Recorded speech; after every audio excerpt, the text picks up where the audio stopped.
প্রিয় শিক্ষার্থী বন্ধুরা, আজকে ক্রয় ও বিক্রয় মূল্যের কয়েকটি অঙ্ক একটি মাত্র সূত্রের মাধ্যমে সমাধান করে দেখিয়ে দিব। আপনারা একটি মাত্র শর্টকাট সূত্র ফলো করবেন, এমন ধরনের যত অঙ্ক পরীক্ষাতে আসবে আপনারা খুব সহজে সমাধান করতে পারবেন।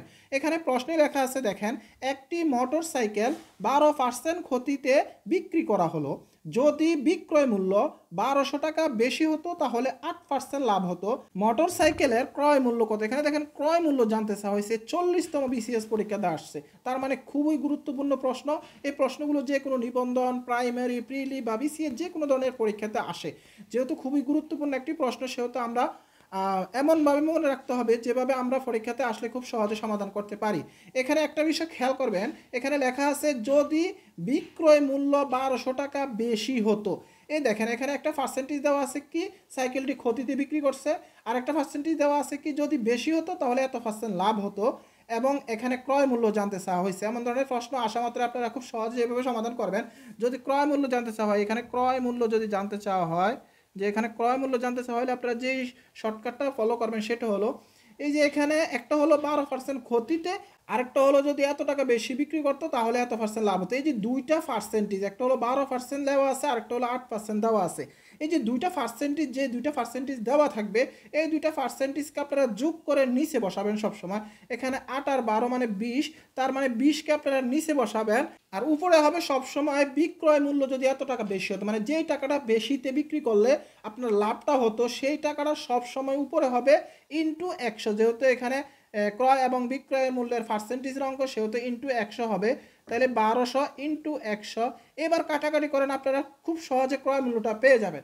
20 দিয়ে যদি আপনি 100কে কাটাকাটি করেন তাহলে হবে 5, তাহলে 5 12 কত? 5 12 হবে 60, তার মানে 6000 টাকা হবে এই যে পণ্যটা আছে, এই যে মোটর সাইকেলটা আছে, সেই মোটর সাইকেলটার ক্রয় মূল্য।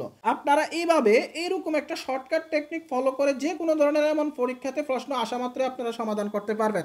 এমন ধরনের প্রশ্ন কিন্তু অনেক পরীক্ষাতে আসছে। দেখেন খুবই গুরুত্বপূর্ণ আরেকটি প্রশ্ন, এখানে লেখা আছে নির্দিষ্ট একটি দ্রব্য 20% ক্ষতিতে বিক্রি করা হলো। যদি বিক্রয় মূল্য 60 টাকা বেশি হতো তাহলে 10% লাভ হতো। দ্রব্যটির ক্রয় মূল্য কত? এখানেও দেখেন ক্রয় মূল্য জানতে চাওয়া হয়েছে। তা আপনারা খুব শর্টকাটে সমাধান করবেন। ক্রয় মূল্য কীভাবে বের করবেন আমি বলছিলাম আপনাদেরকে, যে এখানে 20% আছে আর এখানে 10% আছে, দুইটাকে যোগ করে দিবেন।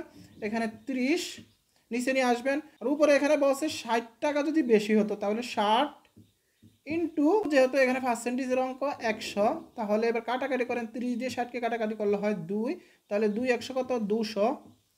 তাহলে আমরা কি পেলাম? দ্রব্যটির ক্রয় মূল্য ছিল 200 টাকা। এভাবে এমন ধরনের প্রশ্ন যতগুলোই পরীক্ষাতে আসুক আপনারা খুব সহজে সমাধান করতে পারবেন। পরীক্ষাতে আসছিল